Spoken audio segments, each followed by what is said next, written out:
Selanjutnya tanjakan di depan bengkel saya ini cukup kelihatannya enteng banget teman-teman.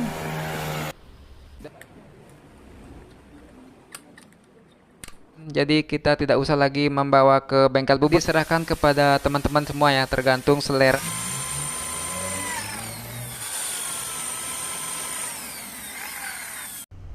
Sahabat otomotif yang berbahagia, kawan-kawan subscriber dimanapun berada, selamat berjumpa kembali dengan Lucky Motor. Baiklah teman-teman semua, pada video kali ini saya mau sharing dengan teman-teman semua tentang bagaimana caranya meningkatkan power mesin, terutama kita upgrade di bagian CVT ya, yang minim biaya tetapi bisa menghasilkan performa mesin yang maksimal, yaitu kuat ditanjakan tetapi juga tidak kehilangan top speed. Oke teman-teman semua, bagaimana caranya? Kita langsung saja ya.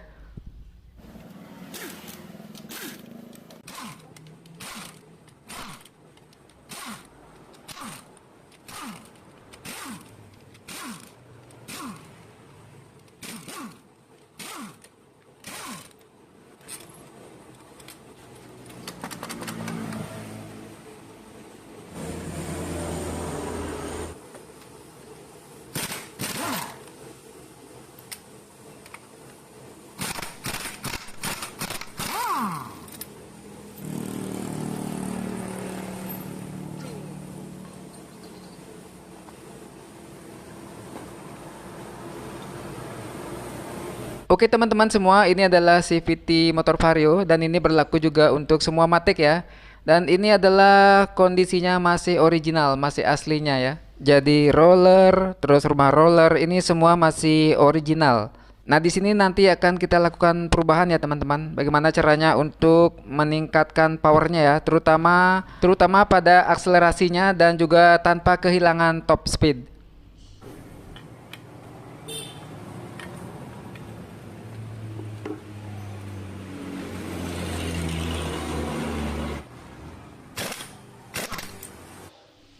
Berikutnya nanti kita akan modifikasi di bagian PRCPT dan nanti akan kita lakukan perubahan di sini teman-teman pada pulinya ya. Tapi sebelumnya kita buka dulu ya. Mumpung ini juga motornya sudah lama banget, nanti kita akan ganti grease-nya, ganti gemuknya.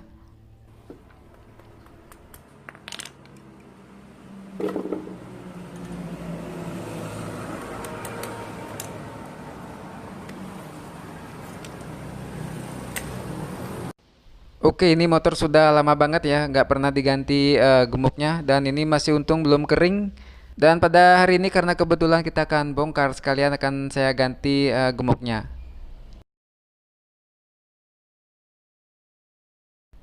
Dan untuk PRCPT di sini saya akan menggunakan, ini kebetulan ada PRCPT bekas ya.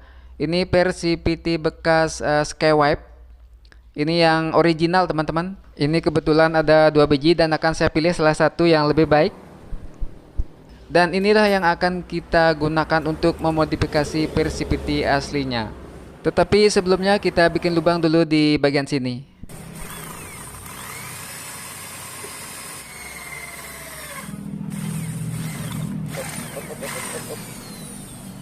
Oke teman-teman, nanti posisinya akan seperti ini ya. Lanjut kita bikin lubang juga di rumah kanvas koplingnya.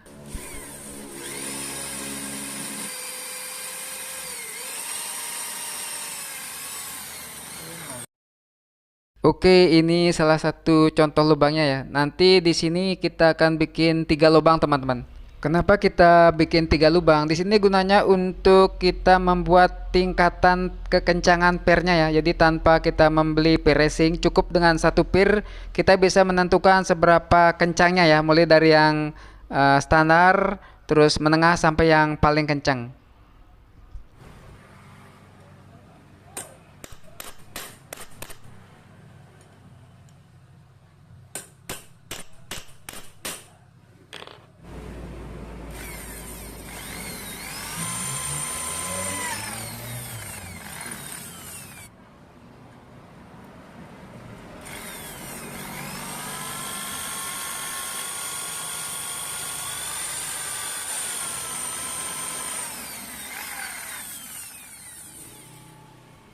Oke, ini sudah jadi. Di sini kita buat 3 lubang ya. Nanti di sini akan kita pindah-pindahkan ujung pernya untuk membuat tingkatan kekencangan yang berbeda-beda.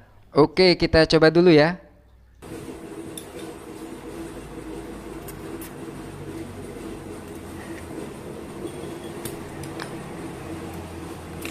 Oke, ini ujung pirnya kita masukkan di salah satu lubang ini. Jadi ketiga lubang ini salah satu untuk standar, yang kedua untuk 1500 rpm, dan yang ketiga untuk 2000 rpm.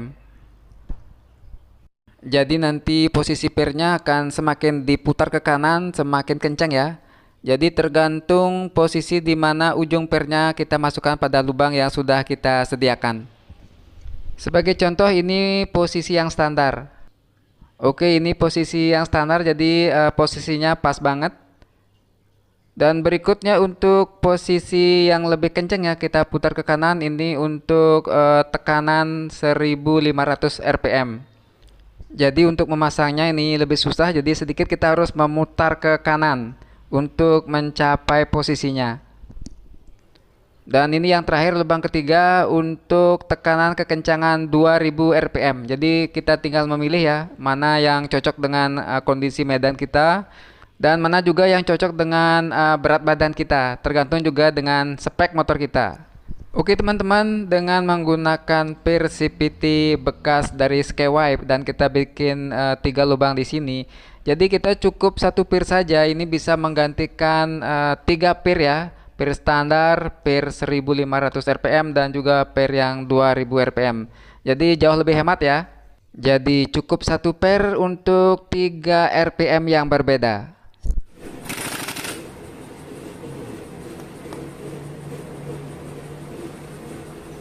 Oke teman-teman, ini sudah jadi ya. Dan di antara ketiga lubang ini saya gunakan posisi lubang yang ketiga yang paling kencang, yaitu 2000 rpm.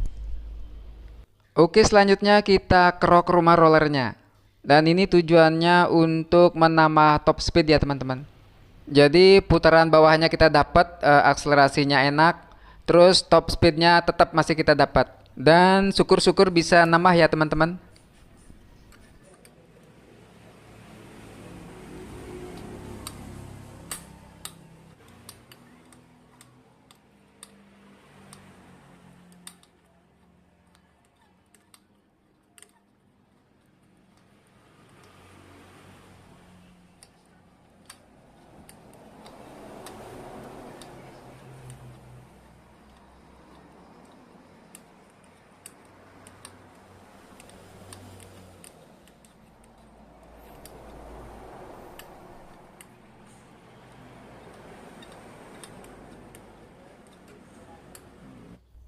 Oke, dengan kerok rumah roller sendiri ini tentu saja menghemat banyak biaya ya teman-teman. Karena kalau kita ke bengkel bubut ini tentu saja kita semua sudah tahu ya, biayanya cukup mahal.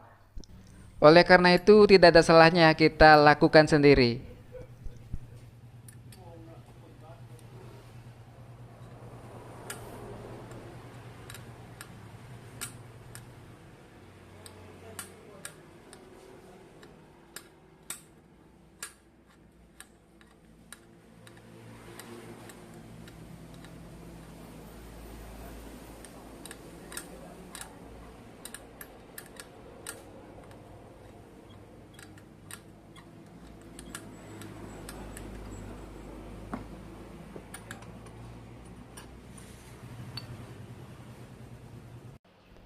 Dan untuk proses kerok rumah roller ini sebenarnya tidak sulit teman-teman. Dan ini bisa dilakukan oleh siapa saja ya. Yang penting ada kemauan dan kesabaran.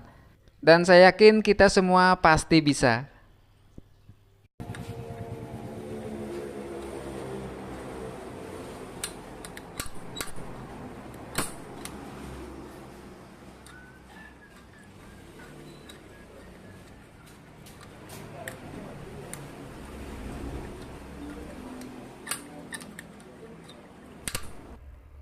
Nah, untuk alat keroknya teman-teman boleh menggunakan alat seperti ini atau juga alat yang lain boleh juga. Karena ada juga beberapa orang yang menggunakan pahat ya untuk melakukan proses krok rumah roller. Oke, tahap pertama sudah selesai, kita bersihkan dulu ya.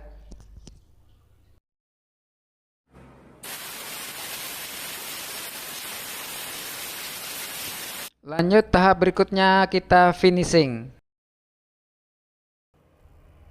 Dalam tahap finishing ini teman-teman boleh menggunakan amplas ya. Dan amplas yang bisa digunakan antara lain amplas nomor 180, nomor 150, atau juga yang lebih ekstrim teman-teman boleh menggunakan amplas dengan nomor 120. Oke, semuanya sudah selesai, tidak terlalu sulit ya teman-teman. Oke, sekarang kita bersihkan.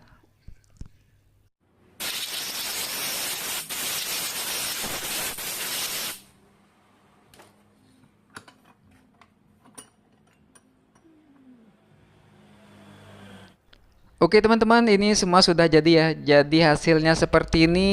Dan ini hasilnya tidak kalah dengan kerokan bengkel bubut.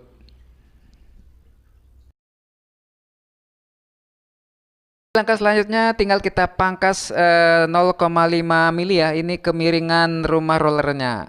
Dan ini juga sama kita kerjakan sendiri teman-teman. Jadi kita tidak usah lagi membawa ke bengkel bubut ya. Karena ini jauh lebih hemat biaya. Dan hasilnya dijamin sama.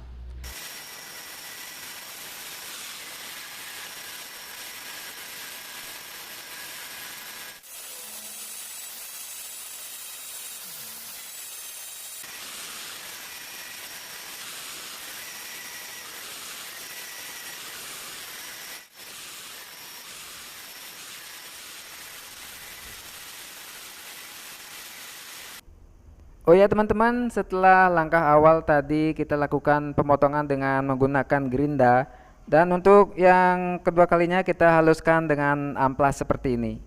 Oke, selanjutnya kita bor di bagian mangkoknya ya. Kita bikin lubang di sini, dan untuk motif lubangnya diserahkan kepada teman-teman semua ya, tergantung selera masing-masing. Dan kalau saya di sini biasanya saya buat lubang seperti ini. Dan langkah pertama kita gunakan dulu mata bor yang nomor 4 ya untuk startnya biar lebih gampang. Selanjutnya untuk finishing kita gunakan mata bor nomor 5,5.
Oke teman-teman, jangan lupa juga kita bikin lubang di sini ya, di ujung ya, di sudut kemiringannya, karena di sini biasanya kotoran debu banyak menempel ya. Jadi untuk mempercepat proses keluarnya debu ya, supaya tidak mengganggu proses kerja mangkok kopling dengan kampas koplingnya.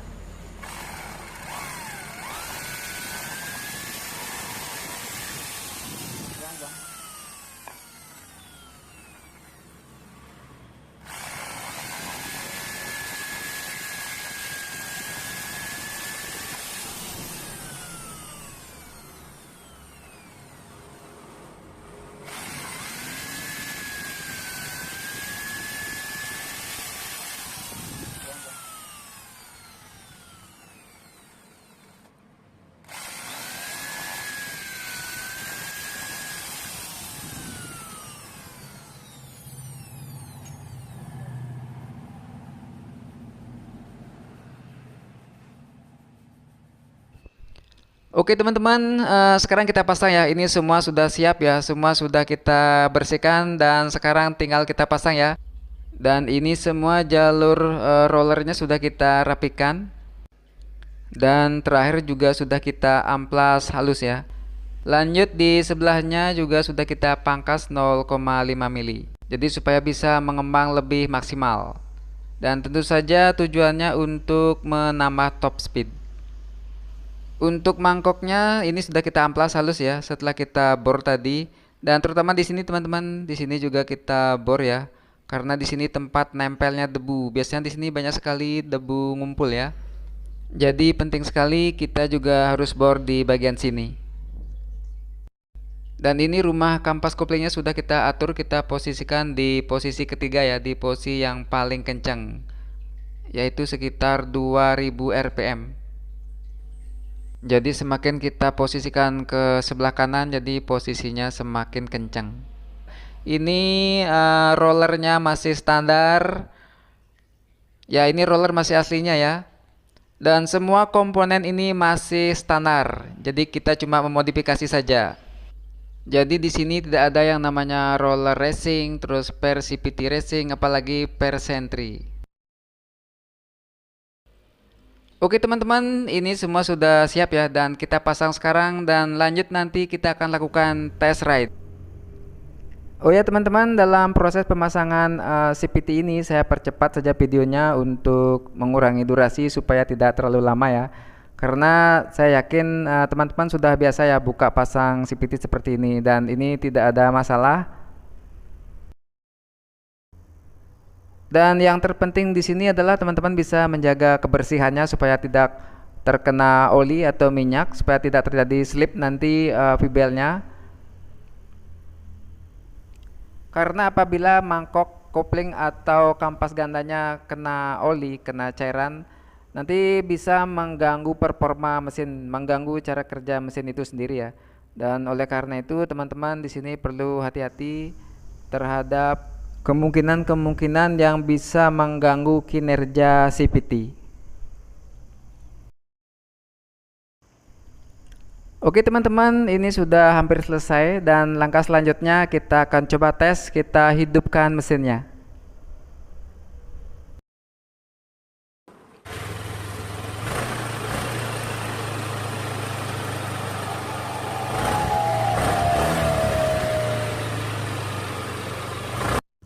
Oke teman-teman, sekarang kita lakukan tes ya. Dan motor ini akan kita naikin 3 orang.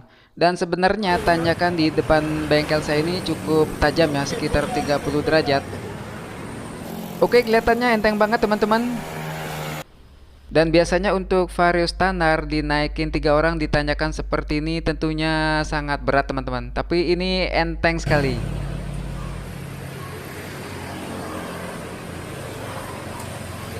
Baiklah teman-teman semua, demikianlah yang bisa saya sampaikan hari ini. Terima kasih banyak atas segala perhatian teman-teman semua. Bagi yang suka boleh klik like, bagi yang belum subscribe silahkan klik subscribe dan jangan lupa aktifkan notifikasinya. Oke teman-teman semua, terima kasih, sampai jumpa di video berikutnya.